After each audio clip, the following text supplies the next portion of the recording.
Salamat, Mr. Jeffrey Caliosa. Barboy Tangian. Sumala sa 20 topics manual, nagsulat sa nagsulat si Brad Ramon dito mundo. Sa pagka-Diyos ni Kristo, bulusan ng kinsiya ni Kanayo. Si Kristo, ang larawan sa dili makita na Diyos.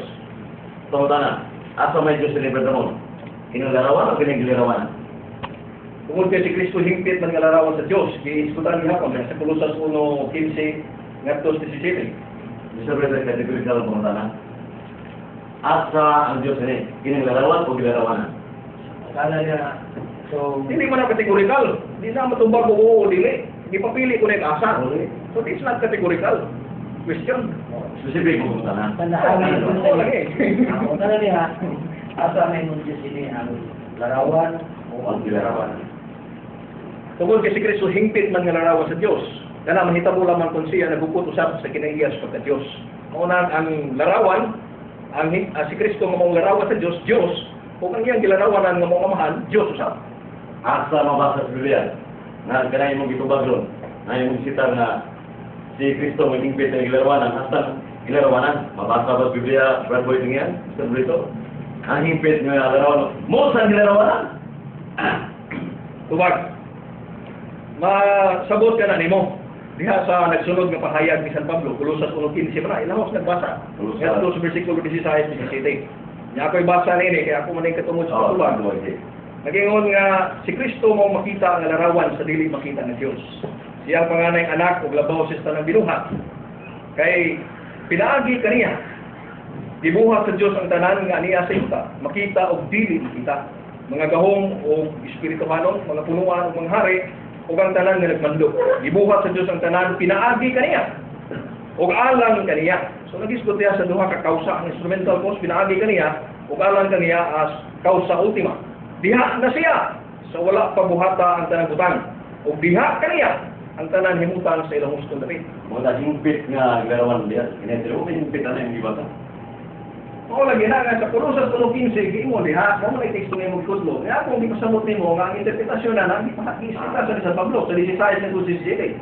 Nga diha na siya sa wala pabuhata ang tanang butang. Kaya kang gani hami uyon naman. Nga ang butong diha na wala pa nabuhat sa unsa, morang Dios. Tuloy ko na. Diyan sa Psalms, katikita ng Psalms 3, page 55. According to the rule of the Catholic faith, we also say with a certain truth that God died and that God was born of the Virgin. So, kaning Diyos na namatay, anak ni Maria. We truly confess that God was buried. Nakalibro yung Nebradaman kita mo na ko. Nga Diyos namatay. Unila sa ka, fundamental sa Katolik dogma, gingon dito, ang iyang human nature mo namatay. Pamutana. Asa may sakto ng libro sa Iglesia Katolika Romana Bradamong ito mo. Yung kataging libro, na may experience, nga wak niya magkasumpaki ng libro. Mr. Monitor, ipatubag yun. Ang aking tubag. Ang usa ka pangutana nga sa iyo, dili makapabot og sakto nga tubag. Kanang iyang giingon nga ang human nature namatay, wala man na mabasa sa fundamental sa Catholic dogma. Basaha ko ng fundamental sa Catholic dogma, nag-ingon ba ang human nature namatay? Ayaw pagkatawa namatay dito. Di pa dito rin. Asa man diha? Ha? Wala na diha. Ay content. That is not there in the fundamental sa Catholic dogma. Ano mo yun ka ang... Nga si Kristo namatay diha sa magkatao. Pero kinaiya namatay, hindi mo isulti sa fundamental. Ang katigil mo Catholic Council of Trent, page 55, gala ng Diyos namatay. Yan, nagtudlo ang mga Iglesia Katolika, ang pagkatao may namatay. Totoo na last 1 minute. Tubag na kanang pag-ingon nga ang Diyos namatay. Pipinido ka na may tungod sa kahimtang ni Kristo diha sa iyang pagpakatao. Kaya sa Pilipos kapitulo 2 versikulo 6-7, nga diha niya kanunay kinaiya sa Dios, apan wala siya magunaw na pagpakitubog sa Dios pinaagi sa kusog. Kundi sa iyang kaugaliyong kabubuton, iya kinigibiyaan ug gisulog niya kinaiya sa saksulbuon. Nagma sinutanon siya hangtod sa iyang kamatayon sa krus. So si Kristo diha sa iyang pagpakatao ni sinati sa iyang kamatayon. Kung siya Dios naman ng persona, gustong pag-iyon ang Dios namatay diha kang Kristo. Mr. Monitor, ang pamutangan ko din versikulo sa Biblia, libro sa Katoliko, imuha mo na explanation. Makatag mo kang libro nga, ang explain nga kanakyo. Kung masawa rin mong catechism ng Catholic Church, ispikar ka na sa unahan. Kung sa paghihang nga matawag nga ang Diyos namatay, mahitungod ka na siya sa iyang internasyon. Pero balik tas tema.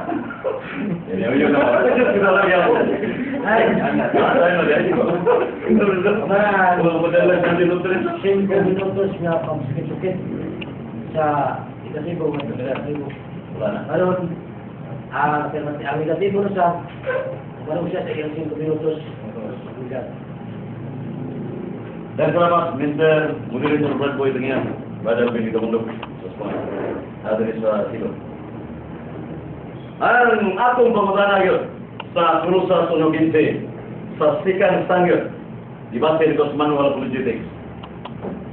Nga si Kristo, kung larawan sa dili magkita nga Diyos, at sa may tirong Diyos yun eh. Wala ito Brother Benito Mundok. Ikis-ikis na mas ginawa. Umingon siya, ang higpit nga pagkalarawan ni Kristo, may higpit sa kanyang pagkita ng Diyos. Nga pang nabasa, ilit sa bihurot yung tulosa sa nato di City, wala yung nabasa. Muna nga, una lang ito sa amin ako. Agba na ang pagkatulungan sa binandihan ka agba. Unya, ang Uno Corinto Society, ay gigamit mga ito. Kining, taro kayo sa, kung ba lang sulatan, may balita Biblia, na usaha naman ka Diyos sa anamahan. Nga, yung siya na, nandit sa tasunahan mo, nagkabandir ba dito nga, bugtong, usaha naman ka Ginoo. Mauna si Kristo. Ginoo, kaning Ginoo. Si Bradino sa Ginoo, tawag siya ng Ginoo. Si Moises, tawag siya ng Ginoo. Si Bradwin, si Boy Tangian. Sa ito pa, Ginoo Diyos, lahi ang igayo. Ewa, hindi pabasa sa Biblia. Ginoo Diyos parihara. Mana nga, di wag mulaban ng butikso sa unong Corinto 8, siting nga sa 8. So ang unong Corinto society, mao ni ang Diyos namahan. Kaya sa Luke 1:41, usa naman sa Diyos ang namahan. Unya, ang yan nagbiminto kanina sa kining yan na maura ang Diyos. Salmon 22, wait, problema na. Ang Diyos diha naman kina si Yahweh. O niya, kini nga wala disingko nga, iya kong iba, uyong yun. Nga, wak pa ang tarangutan, diya na. Diya na bitaw siya, nasa una sa man. Pero, sa pagkayos, wala siya. Ano man o? Wala yun.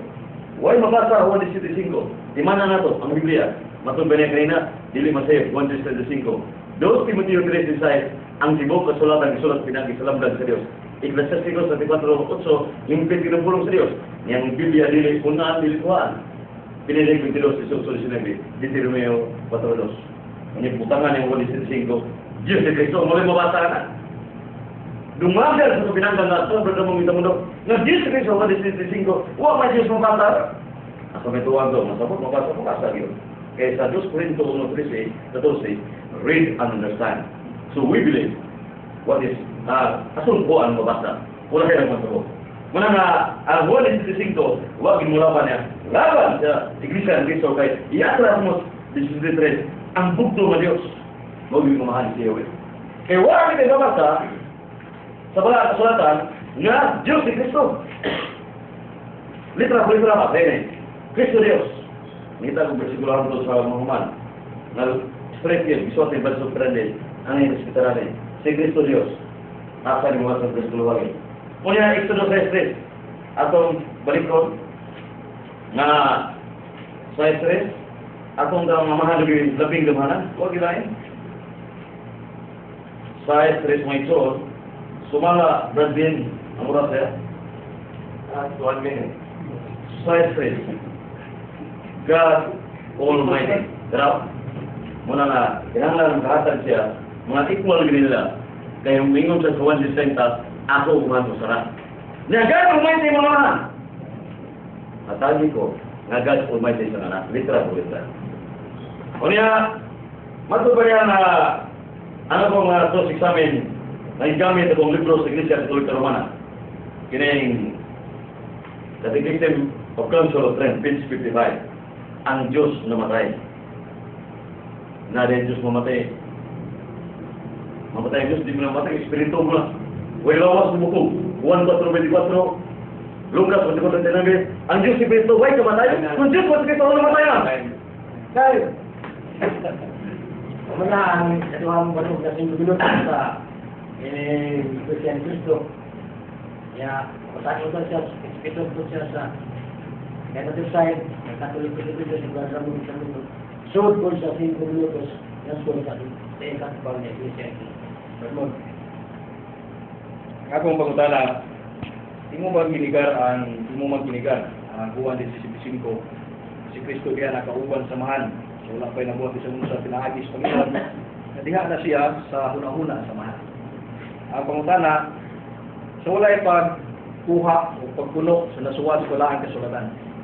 Imo bang mabasa kanang imong giingon nga si Kristo diha na apan sa hunahuna lamang samahan? Imanan ko ang Biblia, mabasa o pasabot. Matay ba di ba ito kasi sabda, basahan niya sabda. Sa Juan 16:30 de Dios, si Kristo kauban samahan. So nagkauban sila, sugad na sinugdan. So pasabot ito, nga naa si Kristo uban samahan. So yung mga na nga mabasa, masabot yung Biblia, hindi literal sa sabda ang kaplugan. Ano ba ang pumunta ng Mr. mo dito? Wa ko mangutana kung kauban kasi akong pangutana katong imong giingon na si Kristo diha na pero sa nauna samahan. Wala ako nang ipangayo nimo kay ang atong tema sumala sa Biblia. Ang imong igasyon kinahanglan ipasukan sa Biblia. Guna ba kay mabasa diha sa Biblia nga nag-ingon nga si Kristo diha na apan sa nauna lang samahan. Na, dili si Solomon Sai. Matod tanto sama sa tundagway. Nato na siya kauban mo to si kauban niya si Jesus. Sa to pa dai, nay kauban ang amahan ng mulong. So nato siya una masabot ang dili si Solomon Sai. Kanang hindi siya sunod Bisayas giingon ba diha nga si Kristo diha na kauban sa amahan sa una-una lang. Masabot ingan ng Mr. Monitor. Masabot? Dili litra por litra. Kaya nasa kining Matthew 15 sabda. So isabot ako. Nga mo naagyon masabot ang uban sa una-una. Dili mabata literal. Sunod pangutana. Yan ang hindi siya sunod Bisayas nga imong ikutlo. Asa man diyang makatudlo baka asa diyang dapita na masabot na to. Na si Kristo diha na apan sa nahuna lang samahan makatudlo ka na nang nasa ni Jesus 1:26 ni imong ikutlo. Ang ingon na pasyamos humenin at si Billy Nuestro, ginatin ni San Cristo. Buhaton na to atau sama sa tundagway. Sa masabot na siya kauban kung sa una siyang una-una. Masabot lang.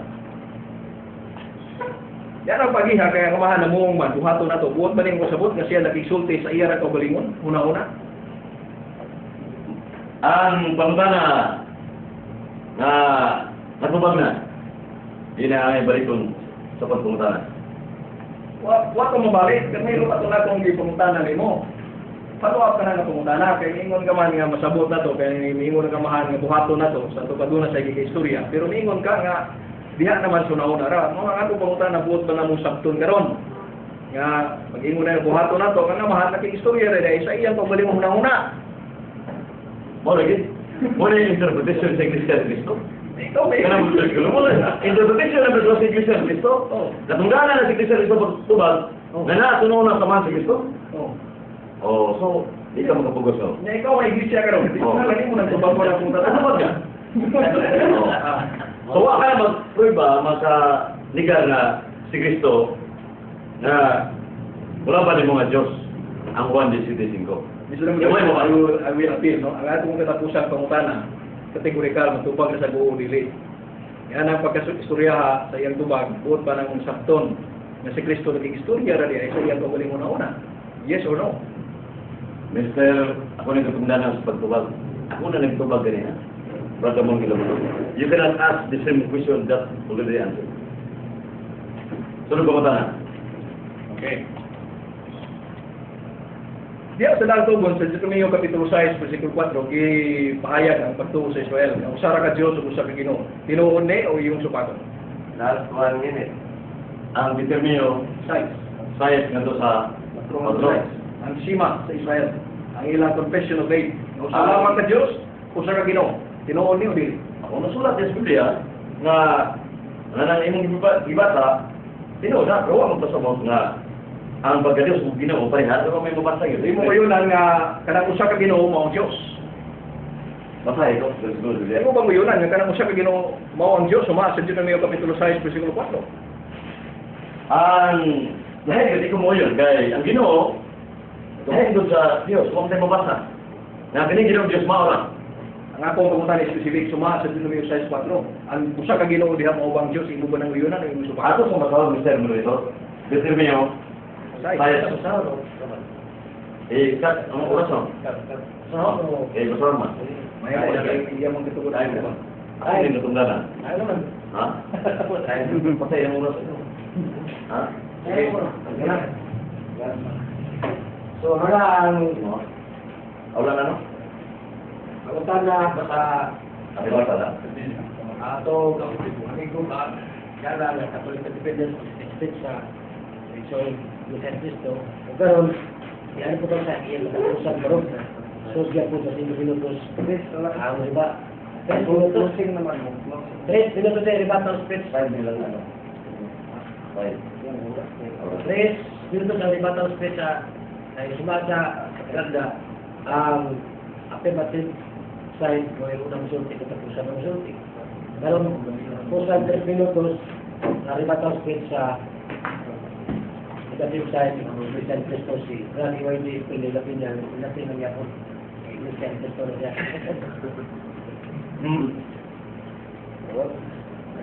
Salamat, Mr. Moderator. Bagaimana kita menduk tongkat bangsa Katoliko. Ang timang yang ibabarog, ikan kanya hantod garaw na si Kristo Diyos. Wag kayo nakita na bersikulo nga yang ikatan, ikan kanya hantod garaw na si Kristo Diyos, literal po literal. Ikan sa Matthew to Revelation, mabasa ba? Si Kristo Diyos. O kombinasyon na ating alin.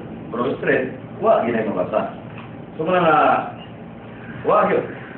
Kunya, ang iyang mga argumento, ang John 1:1, pasumbingay na ni. John 1:14. Kaya sa one side, si Kristo nagamit ng pasumbingay. So, dili magamit ni Brother Mong Gitamundo, niya nadaan si Kristo ang iyang pagka-Diyos. Kunya, amikiyar si Godos, magawang ulam, Hebrew natin, Hebrew Dictionary, yung refer na muli si Mesiyas yun. So, yan ang trabaho sa pagtubag. Kunya, ang Isaiah sa Visayas, yung isitar kayo sa minor women, di gini magamit nga si Kristo ni. Ano naman? Gamanan mo lang. Sa ito pagamanan, may tira. Ano niya si Kristo, mo may yung ipabarog, nga gamanan may tira, yang Diyos nga matuod, Almighty God man. Nasa Jeremias, Kapitulo 11:17, ang Diyos Almighty. Sa ito pa, labing gamanan Diyos. Muna, ang Almighty, pinangalang masita rin siyang last rebuttal speech within 3 minutes. Na mag-prueba niya, mapakita niya sa Biblia sa Biblia, na God Almighty si Ginoong Jesucristo. Kung mahatag niya, nakapabarog siya, ipabarog. Muli sintros di bati yun, mga iso. Kunya, ang mga argumento na si Kristo, tao lamang yun. Galas sa 3:16, tao lamang. Yan, na-accepta naman siya, tao Diyos. Kaya kung panguntahan na kanina, para ni mo, si Kristo, tao lamang ko. Diyos huwag daw mato. Ingom siya, Diyos huwag daw mato. Satu pa, yan ang may basa tao lamang. Ano mga argumentuha, ato pinanggan ka at balang. Wala ka pabarog, siya ipabarog. Ano man? Klaro kayo sa Catholic faith na ang pagkatao mo'y namatay. Tama sa 1 Pedro 3:18, pero sa Council of Trent, page 55, God died. Si Kristo namatay. Anak si Ibrahim Maria. Dan salamat, may kapon. Oh, so, normal na yung negatibo, yung last rebuttal speech, 3 minutes rebuttal speech. O kaya punta sa affirmative side, ayan, rebuttal speech niya, 3 minutes. Salamat, Mr. Moderator. Salamat sa datong katbang karon si President Jack Filipina. Niya, may igsoon na itong higala, may hatag siya ka na itong challenge. Kung na itong mabasa nga si Kristo, ipailaw nga magkagkahong, nga mumutawag na siya, nga sa iyong kaparutan ni mong ipati. Ang atong higala, wala siguro kay kalinggan. Alias, Dasawas Pinadayag, Kapitulo 1, versikulo 8. Nagingon ang kasulatan, ako ang Alpha ug Omega. Nagingon ang Ginoong Diyos nga labing kahanan. Ang Diyos karon kaniadto ug ang muani. Kinsa man kini ang Alpha ug Omega? Kinsa man kini ang Diyos nga kaniadto karon ug ang muani? Kung ato basawan ang unahan na sa Pinadayag Kapitulo 1:17, Nagkanayon sa pagkakita ko kaniyang tumba ko sa iyang tilan, kapatay. Niya ginatiro niya, kanako ang tuon niyang kamot, kung mingon siya iyang hadlok, ako ang sinugdan ng katapusan. Kanang sinugdan ng katapusan, hubad ka na sa Binisaya, sa Alpha Omega. Kanang Alpha mo kanang unang litra sa Grigong alphabet, Omega mo ang katapusan. Orang ang Bisaya ang hubad niya na mo, sinugdan ng katapusan. Nga di siya may diligid na ito mo kinireferido nga ito samahan. Kaya nagingon man nga ako ang buhi, namatay ako, apan tanawa. Buhi ako, ug dili na gyud mamatay. Buhi ako, ug dili na gyud mamatay. Nya ilawom sa akong gahom, ang kamatayon ug ang halis. So akong nahatag, ang gipangayo sa akong kaatbang, nga si Kristo gipailusab nga makagagahom, pinagis pagupod sa samang titulo sa pagka-alpha o omega. Pero kaganiha akong gitubag ka itong mga pangkanan. Nga dili na kinahanglan ka basahon litra por litra. Bisan ko nahibaw ako nga dunay mabasa litra por litra na ana.